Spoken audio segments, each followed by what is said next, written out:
Olá, bem-vindo ao canal Planta em Pote. Eu sou Roberto Tacani. Criamos esse canal para passar algumas informações técnicas sobre o cultivo de plantas em vaso, numa linguagem mais acessível. E criamos também esse canal para auxiliar as entidades filantrópicas que muito precisam da nossa ajuda. Hoje eu dedico esse vídeo para o projeto Toca do Assis. Ajude você também.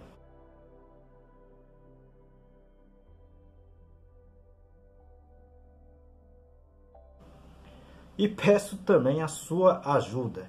Clique no like, no joinha, compartilhe esse vídeo e se inscreva no canal. Isso ajuda muito o nosso trabalho. Hoje nós vamos responder as 5 perguntas da semana. Perguntas bem interessantes. Fique até o final, tem respostas bem interessantes também.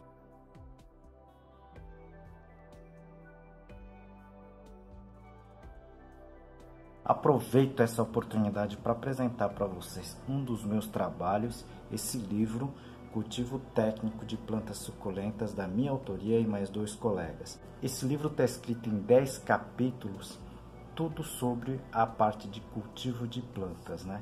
E aqui o capítulo de classificação das espécies. Vocês que estão chegando agora no canal, sejam bem-vindos e sejam bem-vindas. O canal já está com mais de 310 vídeos com muitas informações. A gente fez vários playlists, né?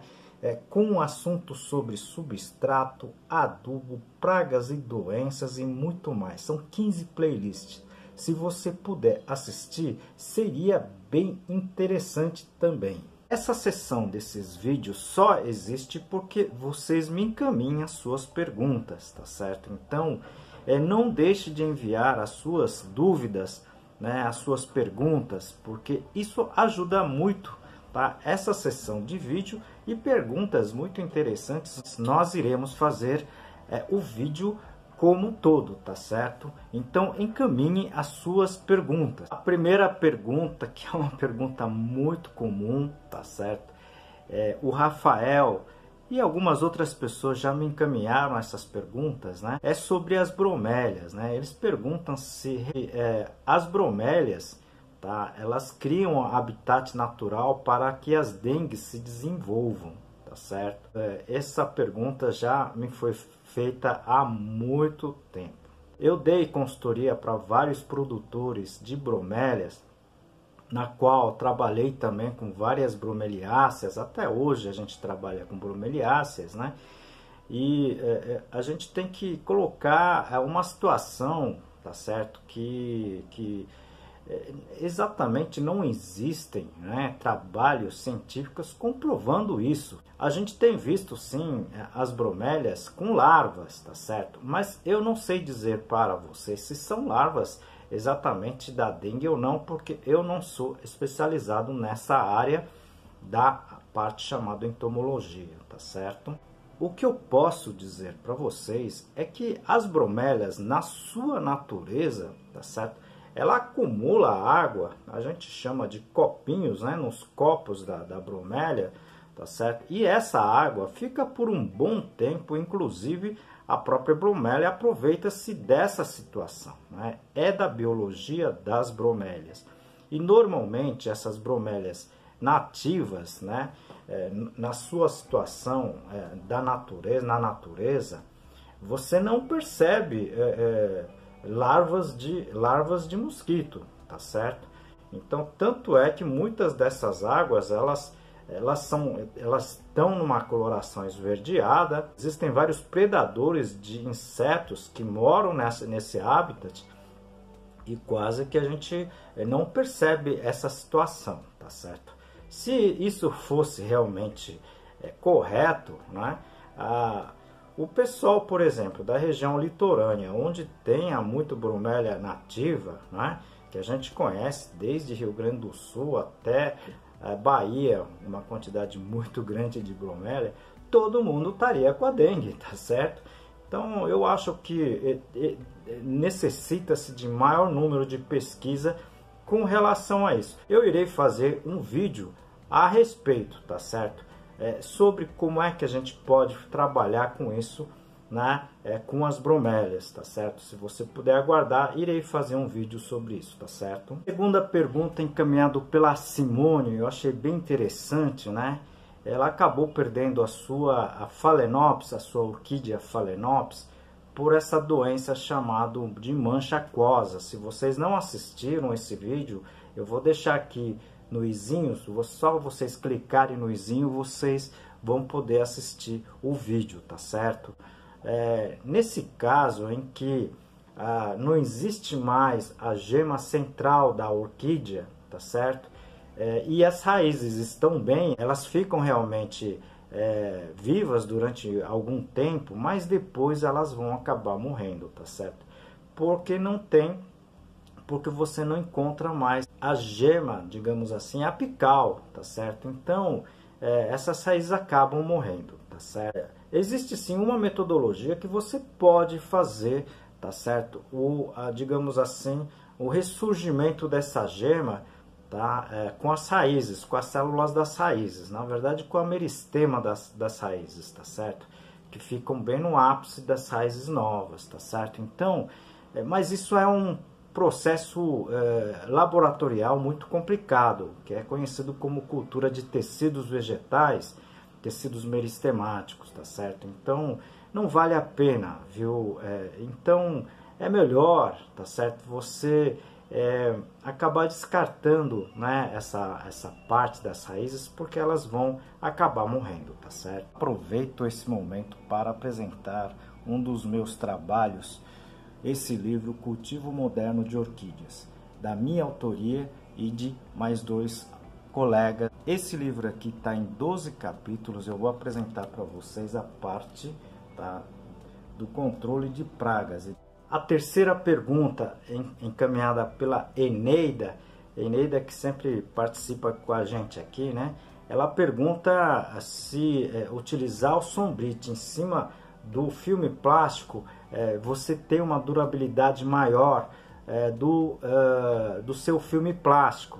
Você até pode sim, mas quando você for fazer o uso do telado acima do filme plástico, tá certo? Você não encoste, tá, o telado juntamente com o filme plástico.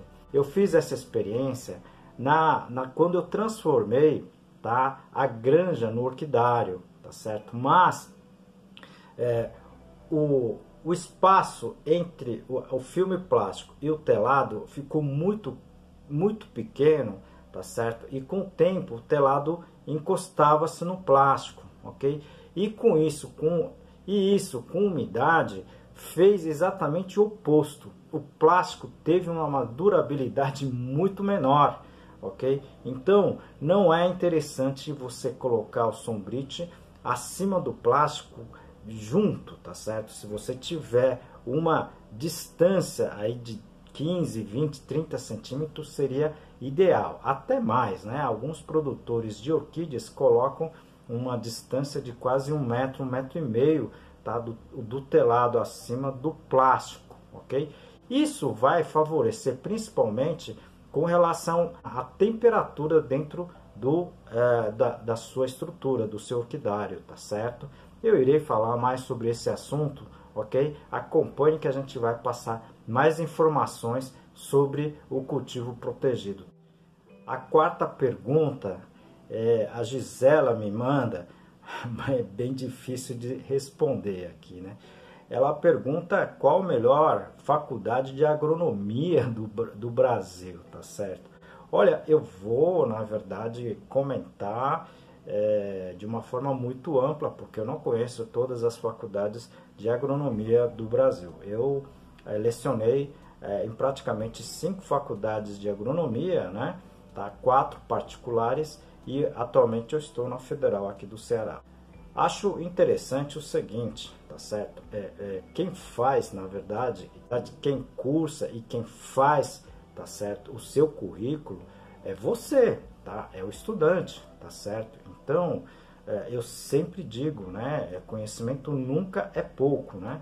Então, os maiores profissionais, não somente na nossa área, mas em todas as áreas, são aqueles que efetivamente fazem, além da carga do seu currículo, né, na universidade, principalmente os estágios, tá certo? A experiência prática te dá muito conhecimento que muitas vezes nas salas de aulas não dão. Eu mesmo, nos 5 anos da faculdade, eu nunca deixei de fazer, tá, estágios nos 2 períodos, né, de férias.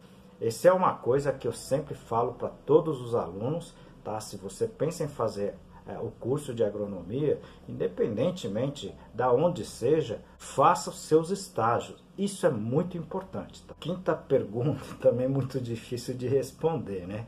A Gabriele e outros sempre me perguntam que quando é que eu vou fazer a live, tá certo? Olha, Gabriele, esse canal tem 1 ano agora, né? Mas eu confesso a você que eu ainda não peguei todos os... eu não consegui pegar todas as dicas, né, de como fazer todas essas coisas, né? Eu fiz sim 2 ou 3 lives a convite, né?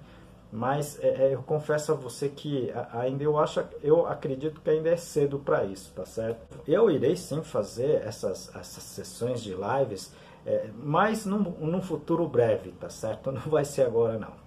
Agradeço a todos que me enviam as suas perguntas, suas sugestões. É que existem muitas perguntas, tá certo? E quando coincide de ter 5, 6, 10 pessoas solicitando, a gente acaba postando aqui, ok? Mas vocês que enviaram, tá na lista, a gente vai colocar as suas perguntas, porque eu tenho aqui perguntas para fazer, mais de 20 sessões aqui, né? Dessa sessão aqui de vídeo de perguntas e respostas. Mas eu continuo solicitando, tá, as suas perguntas, porque é muito importante para a gente, tá?